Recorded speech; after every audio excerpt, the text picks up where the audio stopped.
cuma ngerasanya it's really good to get out of your bubble as soon as possible gitu.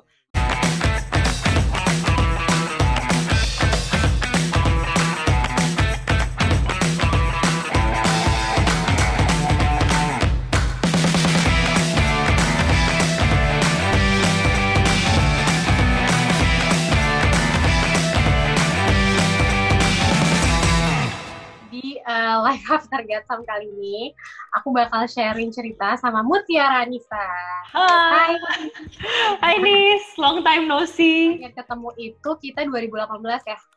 Kayaknya, aku lagi hamil. Iya, kamu lagi hamil, terus aku belum hamil tuh bentar abis ketemu kamu tuh kayaknya selang sebulan 2 bulan tuh aku hamil juga nyusul. Kita bakal cerita tentang Live After Gatsam yang Muti ngapain aja sih. Waktu itu kita ikut Gatsam tuh 2006 kan. Gatsam itu udah nggak ada ya sekarang ya? Di tahun lalu tuh aku sempat lihat di Instagram, cuman formatnya kayaknya udah online atau udah beda banget.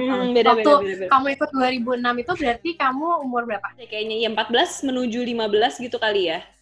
Soalnya itu kan aku 15 diadainnya menuju 16.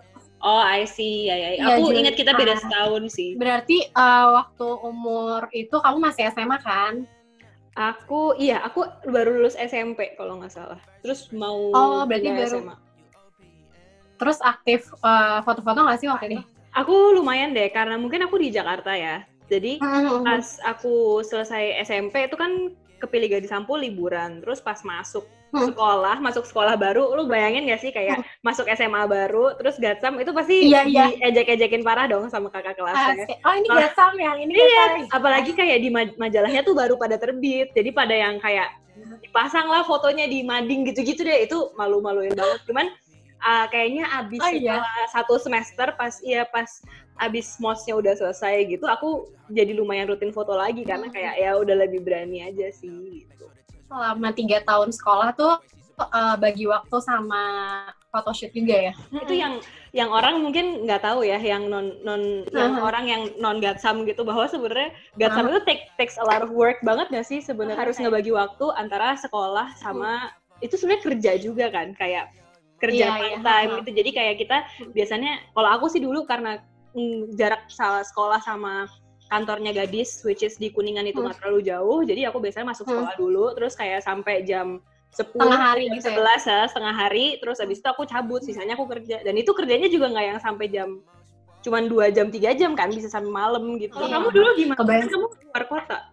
Aku tuh dulu baru naik kelas 2 SMA gitu, terus jadinya tuh sekolah seminggu bisa dihitung paling cuma 2 atau 3 kali, parah banget kan sisanya. Apalagi Gadis tuh pemenangnya kan, jadi pasti disuruh balik terus gitu, kayak foto ini, foto itu. Tapi itu emang pengalamannya menarik ya. Iya, apalagi kitanya masih muda kan, kayak kita dihadapin sama sesuatu yang mostly adults do gitu, kayak dikasih tanggung jawab, dikasih waktu disiplin, terus di kantor Gadis juga kan mungkin yang muda cuman kita aja ya, kita kan ketemu sama misalnya model-modelnya tuh nggak cuma model dari Gadis doang, tapi dari majalah Femina, Dewi gitu. Jadi bener-bener kita dimasukin di satu tempat yang heterogen banget dan banyak komunikasi sama dunia luar gitu, which is really interesting sih buat aku waktu itu umur segitu. Kalau dulu kita belum ngerasa itu kerja nggak sih, kayak hobi. Iya. Gitu. Rasanya kayak hobi seru-seru aja gitu kan. Dan dapat uang jajan tambahan gitu aja kan, kayak belum mikirin kayak aduh gue foto ini dibayar berapa gitu, kayak belum money oriented gitu pada saat itu kan. Even kadang-kadang suka nggak ngecek kan, kayak dibayarnya tuh kapan gitu, jadi kayak tahu-tahu akhir bulan terus duitnya segini gitu, jadi kayak jadi ini tuh dibagi bayaran waktu itu minggu lalu kapan gitu, kayak kadang-kadang even nggak sadar itu sih, kayak emang belum umur segitu orientasinya masih kayak hobi dan seneng-seneng aja kan sebenarnya. Setelah kamu lulus sekolah itu, kamu lanjut kuliah kemana? Jadi pas ini kayaknya kebanyakan orang Gatsam mungkin juga mikir kayak gini, aku ngerasanya kayak pas udah SMA terus mau kuliah tuh kita mikir-mikir kan, kita mau nerusin di dunia entertain apa enggak sih sebenarnya gitu. Aku waktu itu jadi salah satu yang mungkin pilihnya ke enggak, karena aku waktu itu pas mau lulus SMA interestnya sekolah ke luar negeri, dan aku pasti mikirnya oke, dengan aku sekolah luar negeri kan pasti aku nggak mungkin tetap stay in touch sama dunia entertainment kan, apalagi memang dunia entertainment tuh dulu nggak se-fleksibel sekarang mungkin ya. Dulu kan belum ada kayak nge-vlog dari luar negeri gitu, mikirnya kayak ya udah deh mau kuliah ke luar negeri, ini dunia entertainment ditinggalkan gitu. Ya jujur aja sih, aku pertama kali ngeliat kamu ya itu berarti 2006, kita flashback lagi gitu.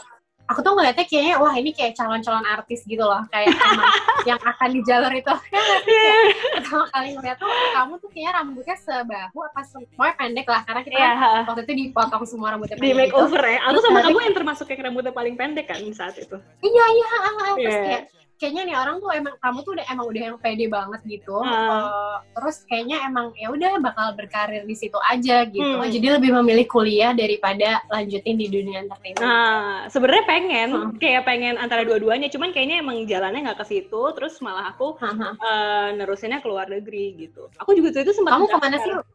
Aku ke Singapura. Dulu tuh aku sempet daftar di Bandung juga. Jadi waktu itu pilihannya antara ke ITB di Bandung atau ke Singapura gitu. Jurusannya sama sih, mirip-mirip biologi gitu. Cuman akhirnya pindah ke Singapura. Biologi sampai sekarang akhirnya jadi scientist gitu ya. Biomedical scientist sih namanya. Dari kecil emang udah tertarik sama hal-hal itu atau gimana? Enggak sama sekali. Jadi kalau ngelihat dari background keluargaku juga dikit banget keluargaku yang ada di ilmu biologi atau jadi dokter gitu ya. Even dari healthcare aja tuh dikit, cuman ada satu adik aku yang jadi dokter. Nah terus aku waktu itu rada aneh juga sih kayaknya. Aku waktu SMA kalau nggak salah ikut kayak tes bakat gitu loh, karena emang aku salah satu anak yang bingung nih kuliahnya mau ngapain gitu, dan aku ngerasanya tipenya tuh orang yang bisa cocok di berbagai macam bidang gitu. Di entertainment aku juga suka, terus di aku juga suka, di science juga aku suka. Interestnya banyak lah ya. Interestnya banyak dan jadinya tuh bingung. Nah terus pas ikut tes bakat itu memang mereka nyaranin aku untuk ngambil yang berhubungan sama biology gitu. Biology tuh gede banget. Dari biology itu pun aku jadi kayak analisa lagi, kayak kira-kira 10 tahun lagi, 20 tahun lagi job prospek apa yang lumayan gede di biologi. Jadi waktu itu aku emang nggak pengen jadi dokter karena aku ngerasanya kayaknya nggak siap mental gitu. Aku juga ngerasa aku cukup pinter dan punya skill untuk memori sebanyak itu gitu. Jadi aku pilihannya antara ngambil ke food industry atau ke biology industry gitu.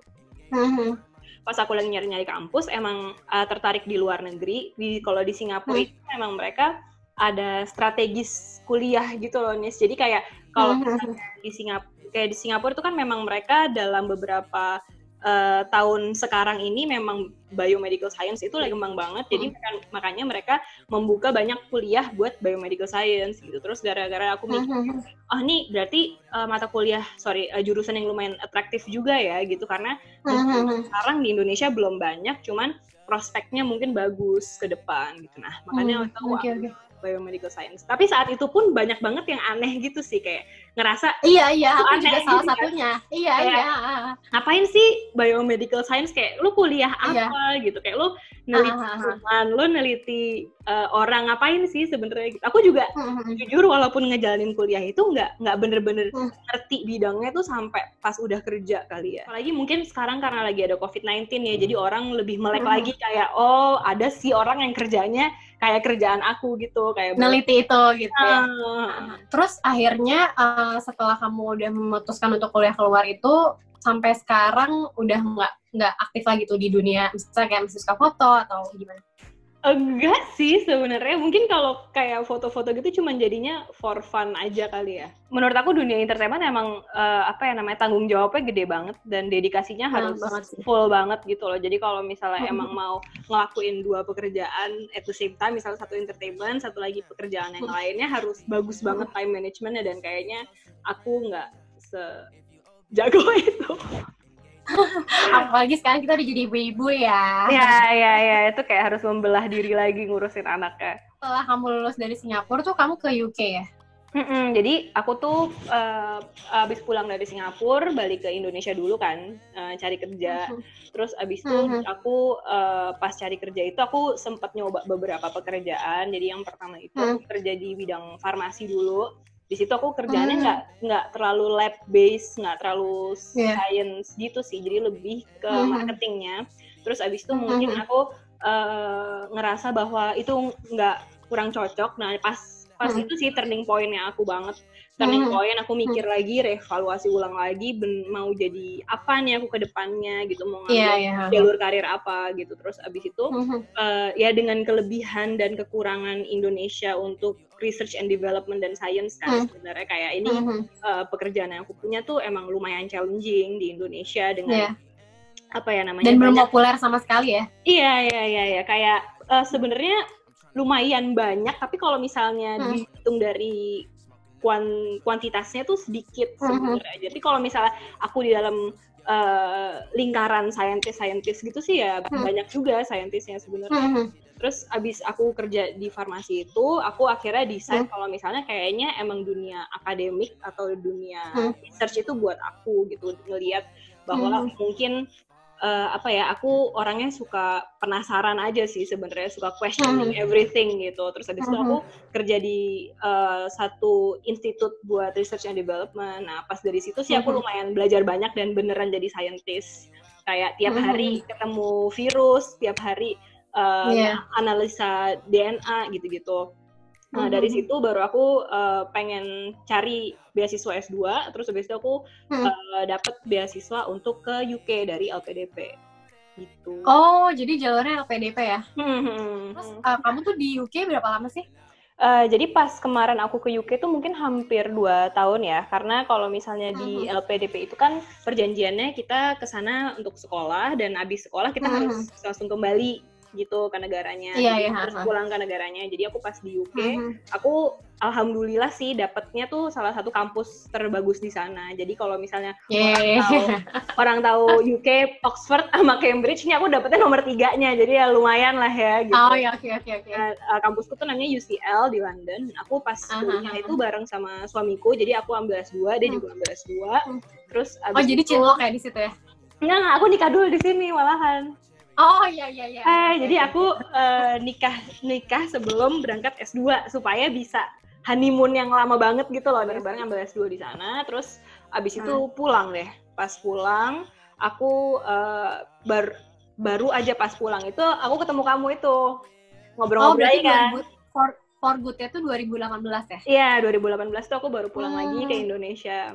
Terus baru abis itu punya baby, terus abis itu baru mikir lagi kan, punya anak tuh bener-bener ngerubah hidup gak sih? Kayak Mbak, kita jadi orang yang beda sih, tapi in a good way ya. Iya. Aku jujur aku nggak mengira bahwa perubahannya sebesar itu gitu. Apalagi sebagai perempuan, terus juga sebagai pekerja gitu loh. Aku ngerasa career wise itu nge-evaluasi banget. Aku mau gimana, aku mau jadi orang kayak apa, tipe pekerjaan apa aku ambil. Terus habis aku melahirkan, aku beruntung banget dapat kesempatan buat ngajar, dan ngajarnya pun even aku nggak tiap hari loh sebenarnya. Jadi aku masih di rumah ngajarin sama anak aku. Bareng sama Kelso.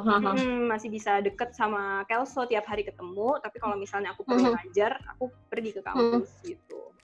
Oke, jadi sekarang kesibukan kamu tuh apa selain ngajar? Kamu juga punya platform untuk informasi tentang cancer ya. Jadi kamu sebenarnya waktu di UK itu belajar tentang cancer ya, meneliti tentang cancer ya. Jadi penelitian awalku itu fokusnya banyak kan tentang cancer. Jadi cancer itu sendiri kan topik yang lumayan populer karena kita sampai sekarang belum nemuin obatnya kan, dan karena memang penyakit cancer itu rumit banget. Mungkin kalau orang sekali dengar kesannya penyakit kanker itu cuma dari satu jenis penyakit aja, tapi sebenarnya ada ratusan tipe penyakit di dalam kanker itu, dan dari satu dan ke lain jenis kankernya itu beda-beda banget. Makanya memang banyak banget sekarang cancer itu diteliti ya. Sebelum COVID nih ya, COVID kan bikin jadi research tentang virus populer lagi nih gitu. Cuman sebelum itu memang kanker itu merupakan kayak epicentrum research gitu deh. Jadi karena aku ngambilnya juga meneliti tentang kanker, aku juga pengen bikin sebuah platform informasi tentang kanker untuk orang Indonesia gitu. Jadi sekarang tuh aku tadinya aku bikin itu sendiri, namanya Bicara Kanker. Cuman sekarang aku berpartner sama Miles to Share. Jadi Miles to Share itu sebenarnya aku sama temenku. Jadi dia survivor kanker dan juga dia dokter, dia membuat Must to Share ini gitu. Aku dari Bicara Kanker segi ngomongin tentang hal-hal saintifiknya, berbagi tentang ilmu kanker itu sendiri apa gitu. Menarik sih, aku ngeliatnya tuh kamu tetap jadi ibu, tetap juga ngelakuin hal-hal yang kamu sukain gitu. Itu gimana sih cara ngebagi waktunya? Itu trial and error, dan pas belum ngajar itu aku sempet full time mom, tapi nggak sampai setahun sih. Jadi dari anakku lahir sampai dia udah mulai makan tuh kan berantakan, belepetan gitu. Jadi 6 bulan ya. 7 apa 8 bulan gitu aku ada helper di rumah yang ngebantuin. Sebenarnya sih kayaknya buat untuk bisa time management tuh harus punya support system yang kuat banget sih. Itu kuncinya menurut aku, karena aku aja ngerasa belepetan, dan untuk mempunyai schedule yang strict setiap hari itu rada nggak visible gitu. Jadi aku itu kebetulan aku tinggal sendiri sama suami sama anak, jadi nggak ada nenek kakek yang ngebantuin. Tapi alhamdulillah sih ada helper. Jadi kalau ada yang jagain Kelso gitu. Jadi kalau misalnya pagi aku yang bikin sarapan, tapi ada yang bantuin buat suapin gitu. Terus abis itu ya hal-hal kecil kayak gitu sih sebenarnya. Walaupun aku juga ada di rumah, juga tetap butuh bantuan kan. Dan suami aku sih orangnya itu sangat amat pengertian sih masalah ini. Support ya kayaknya. Soalnya aku sama suami aku itu dua-duanya kita kerjanya bisa dibilang fleksibel. Jadi suami aku juga karena dia entrepreneur, jadi dia bisa spend time waktu banyak di rumah gitu. Walaupun mungkin kalau di rumah pun kan di depan laptop gitu. Cuman kita berusaha untuk ngedukung karir satu sama lain aja sih. Jadi kita saling ngebantu dan saling nge-backup di saat salah satunya nggak bisa. Jadi ibu tuh struggle banget sih sebenarnya. Ini ngerasa bisa produktif, besok ngerasanya kayak aduh kok nggak bisa ini itu gitu kayak. Emang itu ini aja sih struggle yang kita alamin tiap hari nggak sih jadi ibu gitu. Iya. Terus kita kayak nggak nyangka gitu nggak sih, zaman dulu ketemu masih cimit-cimit banget, sekarang tiba-tiba jadi ibu-ibu.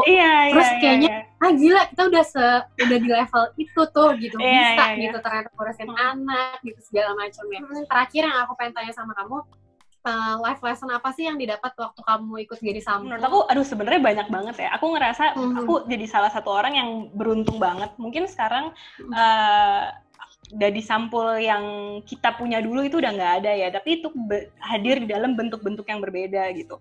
Aku cuma ngerasanya it's really good to get out of your bubble as soon as possible gitu. Aku ngerasa beruntungnya itu mendapatkan experience keluar dari kenyamanan rumahku sendiri, kenyamanan sekolahku sendiri at such an early age gitu. Jadi it's good to have something out of your school as well. Les musik sih, tapi kayaknya nggak terlalu jago juga gitu. Iya, kayaknya kamu uji bakatnya juga apa ya? Kayaknya aku dulu main drum. Iya, aku inget. Terus jadi aku, walaupun aku dulu dilesin mamaku drum, tapi kayaknya hatinya tuh lebih ke foto-fotonya Gatsam itu gitu. Jadi kayaknya emang kayak nampil di majalah ya. Iya. Dan itu kayaknya salah satu hobi yang aku cukup enjoy, dan it's really healthy to have a hobby outside of your school gitu. Untuk punya teman-teman di luar sekolah juga, itu menurut aku salah satu yang aku suka banget sih dari Gatsam. Kayak aku jadi ketemu kamu, jadi ketemu teman-teman, dan kita kan dari seluruh Indonesia kan, dengan background yang bermacam-macam juga gitu. Jadi kita bisa saling banyak belajar dari satu sama lain. Ya benar, aduh menarik banget ya Mut. Sebenarnya kalau bisa ngobrol panjang lebar pengen banget nih, tapi karena kita punya waktu yang terbatas, harus ngurusin anak lagi. Thank you ya Muti untuk sharingnya. Semoga ini bisa bermanfaat buat teman-teman, apalagi khususnya buat ibu-ibu, kalau kalian itu tetap bisa berdaya kok sebagai manusia gitu, tetap bisa kerja, tetap bisa ngurusin anak juga. Gitu. Ya udah, sampai ketemu ya Mut di obrolan selanjutnya. Oke, Nis, thank you ya. See you. Dah, Mut, thank you.